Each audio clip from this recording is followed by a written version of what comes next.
हाँ जी फ्रेंड्स, सत श्री अकाल। किवें हो सारे वधिया हो। ये जो है मैं 2 स्पैरो बना रही हाँ और मेरे पास मैसेज आता है कई बार आप स्पैरो आसान तरीके से बनानी बताओ। तो बहुत ही इजी वे में मैं ये आपको सिखा रही हूँ। बट आप जो है, सॉरी सुखविंदर कौर जी, आपने कहा है कि ऐसे नहीं कहना कि लाइक कर दो शेयर कर दो। तो बट मैं पता नहीं क्यों मजबूर हूँ मुझे लगता है कि मैं आज भी मेरे को ये वीडियो चढ़ाने में बहुत बहुत बहुत टाइम स्पेंड करना पड़ गया। लगभग 1-2 घंटे मेरे वो हो गए। पता नहीं क्यों मैं इसमें ये रिकॉर्डिंग करती थी आवाज़ की और वो रिकॉर्डिंग आ नहीं रही थी। पता नहीं मुझसे क्या बटन वो हो जाता था, वो डिलीट हो जाती थी आवाज़। और बहुत देर से लगी हूँ और फिर भी हार नहीं मान रही। मैंने सोचा ये वीडियो चढ़ा कर ही रहूँगी। तो कई फंक्शंस ऐसे हैं मुझे समझ नहीं आते कई बार क्या गड़बड़ हो जाती है। तो अभी सारा घर का काम पड़ा है करने वाला, फिर भी देखो बहुत मेहनत कोई भी चीज़ में लगती है ना।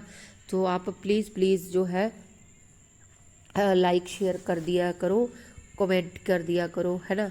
और देखो ये 2 स्पैरो है और ये थोड़ा सा मैंने इसको जूम किया है, भी स्पैरो छोटी है ना तो आपको दिख सके। और मैं एक छोटी सी मोटिवेशनल स्टोरी मैंने सुनी थी प्रशांत आचार्य जी की, वो सुनाती हूँ और आप इसको भी देखते रहो कैसे बना रही हूँ मैं। उसमें क्या था, उसमें ये बताया गया है कि हमें जो है कोई लेडीज़ उनसे क्वेश्चन करती है कि क्या हमें भेड़ चाल का हिस्सा बनना चाहिए।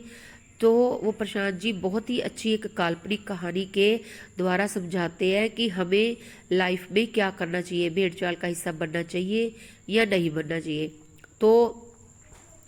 तो वो बताते हैं कि एक राज्य था जहाँ पर ये धीरे धीरे लोग अंधे होने लग गए। एक साथ अंधे नहीं हुए, वो धीरे धीरे अंधे हुए थे। जैसे एक इंसान अंधा हो गया, फिर उसकी पीढ़ी दर पीढ़ी अंधी होती गई और फिर पड़ोस में ऐसे होता गया तो सभी अंधे थे। तो तो वो वैसे ही जीवन यापन कर रहे थे और उनके हिसाब से कि आदमी ऐसा ही होता है और उसको कुछ दिखता नहीं है।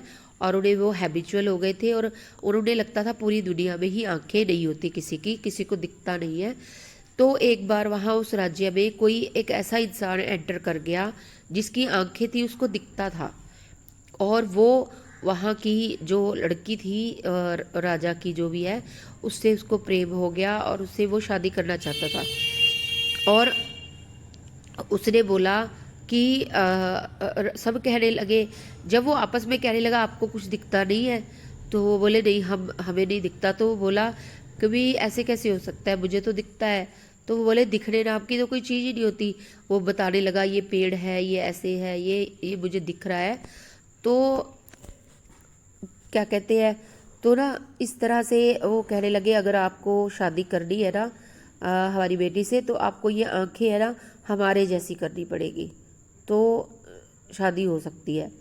तो वो सोचने लगा मुझे तो इतना प्रेम है उससे लड़की से, तो मैं उसके बिना नहीं रह सकता। तो राजकुमारी जो है वो भी कहती है कि तुम्हें मेरे जैसा ही बनना पड़ेगा, नहीं तो मेरे परिवार वाले तुम्हारे साथ शादी नहीं करेंगे। तो वो राजी हो गया। तो वो सोचने लगा जब ये भी सब रह रहे हैं, इन्हें कोई आपत्ति नहीं है, तो मैं भी ऐसे ही रह जाऊंगा। फिर क्या हुआ, क्योंकि वो उसके बिना रह नहीं सकता था, तो उसे भी भेड़ चाल का हिस्सा बनना था। तो जो जैसा होता है, मान लो वो यहाँ पे कंपेयर किया गया आंखों की रोशनी ना होने का मतलब ज्ञान ना होना। तो यहाँ पे ये बताया गया बिना ज्ञान के वो बढ़िया रह रहे हैं, तो मैं भी ऐसे रह जाऊंगा। बट ये मैं ये पूरी दुनिया है, इसको देख नहीं पाऊंगा, महसूस नहीं कर पाऊंगा चीज़ों को, ये इतना सुंदर संसार, मुझे भी इनकी तरह ही रहना पड़ेगा। तो वो कहने का मतलब ये है अगर आप इस दुनिया में, ये मान लो ये सारी दुनिया अंधी है ना, जिस भेड़ चाल का आपको हिस्सा बनना है वो दुनिया अंधी है। और ऐसी भी एक दुनिया है जो मार्ग आपको तरक्की की तरफ ले जाएगा और आप सब कुछ चीज़ें देख सकते हो, महसूस कर सकते हो। अब ये आपके पास है। अब उसके पास 2 रास्ते थे। एक रास्ता ये है कि मैं अपनी आंखें निकलवा दूँ और ऐसा ही जीवन जीऊँ, ठीक है, अपने प्यार को पालूं। और दूसरा रास्ता उसके पास जाता था तरक्की की तरफ, और कि मैं जो है ना कि मैं इस भेड़ चाल का हिस्सा ना बनूं और जो मेरे मन में है वो करूं और एक मुकाम हासिल करूं। तो सारी रात सोचता रहा कि सुबह मेरी आंखें निकाली जाएगी तो क्या करूं। तो आखिर में उसने ये फैसला किया, सुबह 4 बजे उठा और उसको ये लगा कि मुझे भेड़ चाल का हिस्सा नहीं बनना चाहिए, क्योंकि ये सारे अज्ञानवश इसी चीज़ को ही अच्छा समझ रहे हैं और इसी को ही कह रहे हैं ये ठीक है। और मुझे तो पता है कि सबकी आंखें होती है और ये दुनिया भी दिखाई देती है, ये कुछ वैसे ही वो उस औरत को उन्होंने बताया कि वैसे ही हम हैं। जब हमें लगता है कि कोई हमारी रुकावट में हमारी तरक्की में रुकावट कर रहा है, सब लोग मिलकर कहते हैं नहीं तुम ऐसा नहीं करो, जैसे हम हैं वैसे ही रहो। और अगर आपको लगता है कि मैं वैसे रह सकता हूँ, अपनी आंखें निकाल के वैसे मतलब रह सकता हूँ, तो आप वैसे रहो। अगर आपको लगता है कि नहीं ये सब गलत है, मुझे भेड़ चाल का हिस्सा नहीं बनना, मुझे कुछ नया करना है, मुझे कुछ अलग करना है, तो वहाँ से भाग जाना चाहिए। इट मीन्स भाग जाने का मतलब कि हमें अपने ही रास्ते खुद चुनने चाहिए, है ना। तो ये मुझे कहानी बहुत अच्छी लगी, समझाने का तरीका भी बहुत अच्छा लगा कि हमें भी लाइफ में कभी कोई डिसीज़न लेना हो, अगर हम दो डबल माइंडेड हो जाते हैं तो हमें बहुत ही तर्क से देखना चाहिए कि ये लाइफ दोबारा नहीं मिलेगी। और हमें जो लगता है कि हमारे अंदर ये एक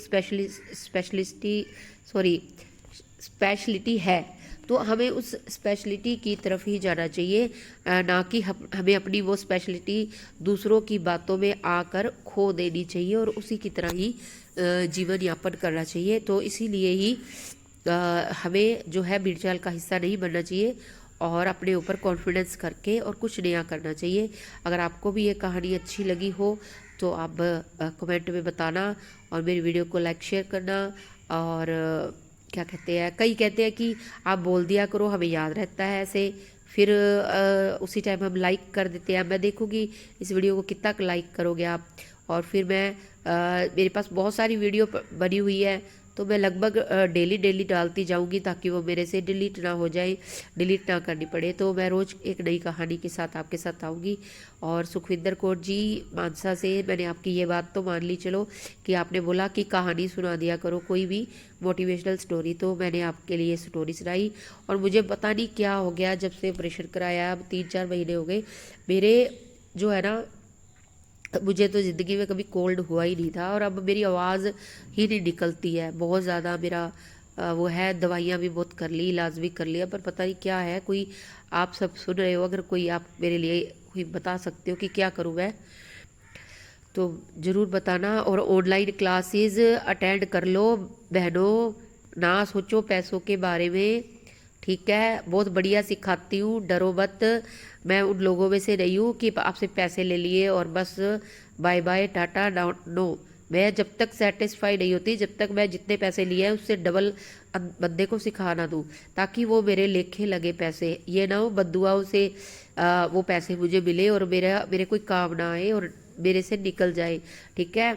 आप सीखो तो वो आप भी भेड़ चाल का हिस्सा मत बनो और कुछ क्रिएटिव करो। ओके फ्रेंड्स, मेरी वीडियो को लाइक कर देना, शेयर कर देना, कमेंट करना। Okay bye bye, see you, God bless you. Online class का ग्रुप है, 12 से 16 तारीख तक ज्वाइन कर लो, भला हो आपका भी मेरा भी। ओके मैसेज करो मुझे। Okay bye bye, see you.